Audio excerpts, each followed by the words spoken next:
आप देख रहे हैं डार्क फाइल्स। तो चलिए बढ़ते हैं आज की इस कहानी की ओर। पारस अपने माता पिता को बचपन में ही एक रोड हादसे में खो चुका था। इसलिए बचपन से लेकर अभी यानी 21 साल की उम्र तक पारस की परवरिश उसके दादाजी ने ही की थी। वैसे तो पारस की गांव में सभी लड़कों से बनती थी, मगर उसका एक दोस्त बहुत ही खास था, अंकित। अंकित और पारस दोनों बचपन के दोस्त थे। कोई भी काम, समारोह वगैरह एक दूसरे के बगैर नहीं करते थे। एक बार की बात है, पारस को अपने नानी के घर जाना था। पारस ने अंकित को ये बात बताई। सुनना भाई, मैं जा रहा हूं अपने नानी के घर, 10-12 दिन वहीं रहूंगा।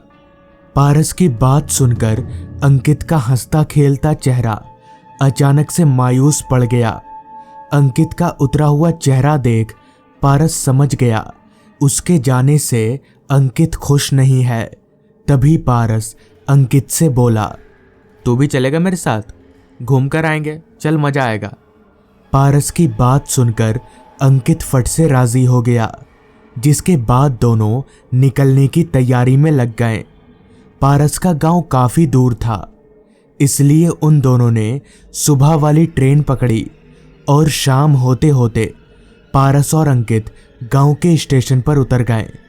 गर्मियों का मौसम चल रहा था, तभी तो शाम होने के बावजूद भी फिजा में रोशनी अभी भी थी। खैर, पारस और अंकित स्टेशन से बाहर निकले। गांव होने की वजह से स्टेशन के बाहर उतनी चहल पहल तो नहीं थी, मगर 2-4 साइकिल रिक्शा जरूर खड़े थे। पारस और अंकित एक रिक्शा वाले के पास गए। तभी पारस ने रिक्शा वाले से कहा, भैया अंधेरगढ़ गांव चलोगे? रिक्शे वाले ने अपना सिर हाँ में हिलाया और वो दोनों रिक्शा में चढ़कर बैठ गए। हालांकि पारस काफी सालों के बाद अपने नानी के घर जा रहा था, मगर उसे अभी भी अंधेरगढ़ गांव का चप्पा चप्पा याद है। कुछ देर के बाद वो दोनों अपनी मंजिल पर पहुंच गए। पारस ने अंकित को जैसा बताया था, गांव उससे भी ज्यादा खूबसूरत और प्यारा था। गांव में उस वक्त लोड शेडिंग हुई थी, जिस कारण बिजली ना होने की वजह से उन दोनों को घर के पीछे एक बागान में बैठने के लिए खाट लगा दिया गया। धीरे धीरे अब आसमान और जमीन दोनों पर अंधेरा कायम होने लगा था, मगर लाइट का अभी तक कोई अता पता नहीं था। पारस और अंकित खाट पर बैठे बैठे दोनों आपस में बातें कर रहे थे। कुछ ही घंटों में शाम का हल्का अंधेरा रात के गहरे अंधेरे में तब्दील हो गया। तभी पारस की नानी चलते हुए उन दोनों के पास आई और बोली, चलो बेटा खाना खा लो, खाना बन गया है। तो इस पर पारस ने अपनी नानी से पूछा, नानी लाइट आ गई? नानी ने अपना सिर ना में हिलाया। नानी से ना का इशारा पाकर पारस बोला, नानी एक काम करो, आप हमारा खाना यहीं ले आओ और हमारा बिस्तर भी यहीं पर लगा दो। पारस की बात सुनकर पहले पहले तो नानी ने उसे बाहर सोने से मना कर दिया, मगर पारस और अंकित जब दोनों ही जिद पर उतर गए तो नानी को उनकी बात माननी ही पड़ी। जिसके बाद वहां पर एक और खाट लगा दी गई और दोनों को खाना वहीं पर दिया गया। खाना पीना हो जाने के बाद पारस और अंकित दोनों एक एक खाट पर पसर गए। तब रात के 10 बज रहे थे। खुले आसमान के नीचे टिमटिमाते तारों को देखते देखते दोनों आपस में बातें कर रहे थे। भले ही उस वक्त वहां पर हवा ना चल रही हो, मगर खुले माहौल में होने की वजह से उमस वाली गर्मी नहीं लग रही थी, जो 4 दीवारी के अंदर लगती है। बातें करते करते कब नींद ने उन्हें अपने आगोश में ले लिया, किसी को कुछ याद नहीं। उनके सो जाने के बाद माहौल में पूरी तरह से खामोशी पसर चुकी थी। गांव का कोई भी आदमी अपने अपने घरों से बाहर नजर नहीं आ रहा था। पता नहीं कितनी देर बाद, मगर जब पारस की आंख खुली तो उसे किसी के घास पर चलने की आवाज आ रही थी। पारस की नींद बहुत पतली थी, इसलिए घास पर चलने की धीमी आवाज सुनकर भी उसकी नींद टूट गई। उसने आंख खोलकर देखा तो कोई शख्स बगान में चलते हुए बगान से बाहर की तरफ जा रहा था। हालांकि सिर्फ चांद की रोशनी में उस आदमी को पहचान पाना बहुत मुश्किल था, मगर उसका बदन और चलने का अंदाज देखकर पारस समझ गया कि ये उसका दोस्त अंकित है। मगर अंकित को इतनी रात गए बगान से बाहर जाने की क्या जरूरत पड़ गई, ये पारस को समझ में नहीं आ रहा था। पारस ने सोचा शायद अंकित को नींद में चलने की आदत है, लिहाजा पारस अपने बिस्तर पर से उठकर अंकित के पास जाने लगा। अंकित के पास जाकर पारस ने उसे आवाज दिया, कहाँ जा रहा है तू? मगर पारस की बात का जवाब देने के बजाय अंकित बिना रुके चलता ही रहा। चलते हुए अंकित खेतों की तरफ जा रहा था। जिस हिसाब से वो संभल संभल कर चल रहा था, उसे देखकर पारस को ऐसा लग नहीं रहा था कि अंकित नींद में है। पर अगर वो नींद में नहीं है तो फिर वो रात में खेतों की तरफ क्यों जा रहा था?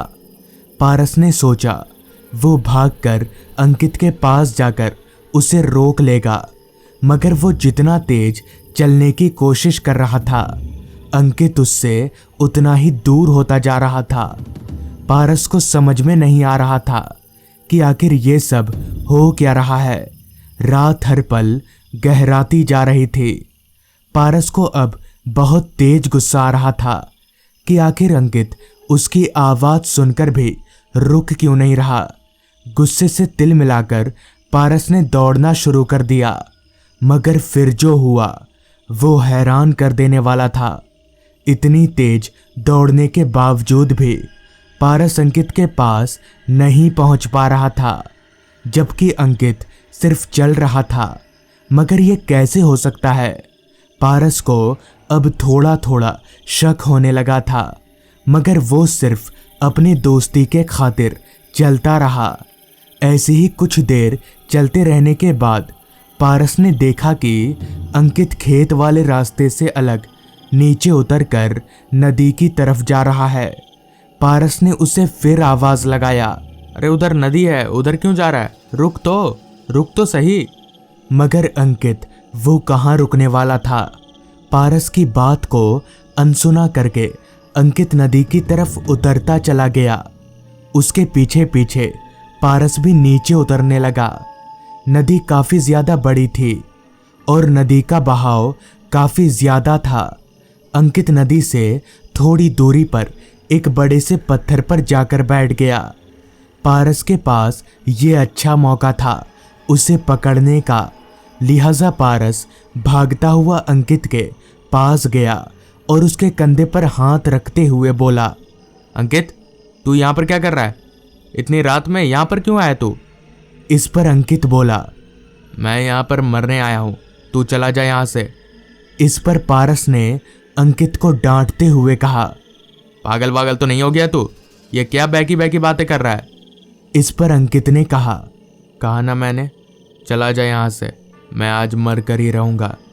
इतना कहकर अंकित ने पारस को पीछे धक्का दे दिया। अंकित ने पारस को इतनी जोर से धक्का दिया कि पारस एकदम से जमीन पर गिर गया। पारस को समझ में नहीं आ रहा था कि आखिर अंकित के भीतर इतनी शक्ति कब से आ गई, मगर फिर भी पारस वहां से नहीं गया क्योंकि उसे अपने दोस्त अंकित की काफी फिक्र हो रही थी। उसे लग रहा था कि कहीं अंकित कुछ उल्टा सीधा ना कर ले, लिहाजा पारस फिर से अंकित के पास गया और उसे समझाने की कोशिश करने लगा, मगर अंकित समझने को तैयार ही नहीं था कि तभी अंकित एकदम से पत्थर पर से उठा और जाकर नदी में कूद गया। ये देखकर पारस की आंखें फटी की फटी रह गईं। डर के मारे उसके हाथ पैर जोर जोर से कांपने लगे। उसे समझ नहीं आ रहा था कि अब वो क्या करे, जिसके बाद पारस दौड़ता हुआ सीधे अपने नानी के घर आया। उसने अपनी नानी को सारी बात बताई। सारी बात सुनकर नानी ने कहा, रुको, पहले एक बार बगान में चलो। पारस को काफी अजीब लगा कि जब अंकित नदी में कूदा है तो उसकी नानी उसे बगान में क्यों ले जा रही है। खैर, वो दोनों बगान में पहुंचे। बगान में जाकर जब पारस ने अपने पीछे वाले खाट की तरफ देखा तो उसके होश उड़ गए, क्योंकि अंकित अपनी जगह पर सोया हुआ था। फिर नानी ने कहा, मुझे पता था कि ऐसा ही कुछ होगा। दरअसल जो नदी में कूदा था वो एक रूह था। गांव में आजकल ऐसी घटनाएं बहुत हो रही हैं। बहुत लोग तो इन रूहों के चंगुल में फंसकर अपनी जान भी गंवा चुके हैं। इसलिए मैं तुम लोगों को यहाँ सोने से मना कर रही थी, पर मुझे पता नहीं था कि वो रूह हमारे बगान में भी आ सकती है। ये सब सुनकर पारस बहुत डर गया और कभी भी रात में बाहर नहीं सोया। तो दोस्तों, ये थी आज की कहानी। अगर आपको ये कहानी पसंद आई हो तो चैनल को ज़रूर सब्सक्राइब कर लें। तो मैं आपका दोस्त आर्यन जल्द ही मिलूंगा आपसे ऐसी ही एक डरावनी कहानी के साथ।